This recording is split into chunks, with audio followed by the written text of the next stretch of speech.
අපේ ගොඩක් කට්ටිය පාවිච්චි කරන්නේ Microsoft වල එයාලාගේ ට්‍රැක් වර්ෂන් එක. ඒ කියන්නේ කාගේ හරි කම්පියුටරෙන් ගත්ත එකක්.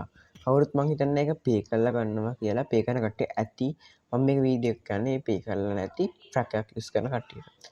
සමහරట్లాට ඔයාලා ට්‍රැක් එකක් දැම්මට පස්සේ සමහරట్లాට මේ ඩිස්ප්ලේ එකේ පෙන්වන වගේ මැසේජ් වෙන්න පුළුවන්. ඒක හරියට ඇක්ටිව් කරලා නැත්තම්.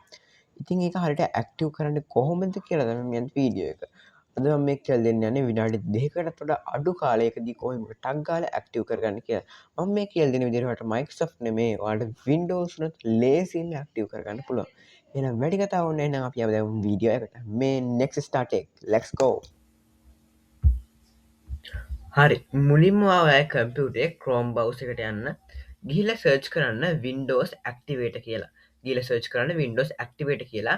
ගියාට පස්සේ මේ දෙවෙනියට තියෙන link එක. මේ GitHub එකේ link එකක් තියෙන. එන්නේ click කරන්න. හරි ක්ලික් කරාට පස්සේ පොඩ්ඩක් පල්ලෙහාට ගියාට පස්සේ තියෙනවා මේ මුලින්ම තියෙන link එක Windows 8 10 11 කියලා තියෙන ඒ link එක copy කරගන්න මෙතන copy කියලා තියෙන ඒ copy කරගන්න copy කරලා ඔය යන්න වාගේ Windows PowerShell එකට Windows PowerShell එකට ගිහිල්ලා ඒක run and administer කරන්න run and administer කරන්න ඊට පස්සේ ඒක open වුණාට පස්සේ අරවා copy කරගත link එක තියෙන්නේ එන්න link එක දෙන්න paste කරන්න paste කරලා පස්සේ ටික වෙලාවක් යනවා හරි චුට්ට වෙලාවකට යනවා එක් කටේ ටිකෙන් ටික වෙනස් වෙන වෙලාවල් තියෙනවා මේ වෙලාව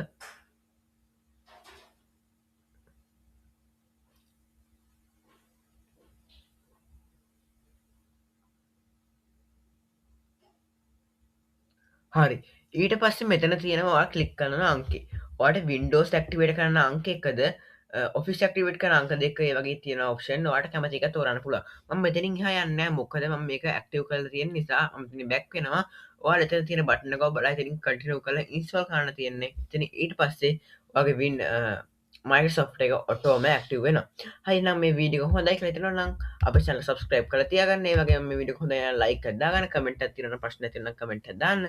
එහෙනම් මේ වගේ තවත් වීඩියෝ එකක් මේ බලාපොරොත්තු සමගන්නවා. මම next start එක. බොහොම ස්තුතියි.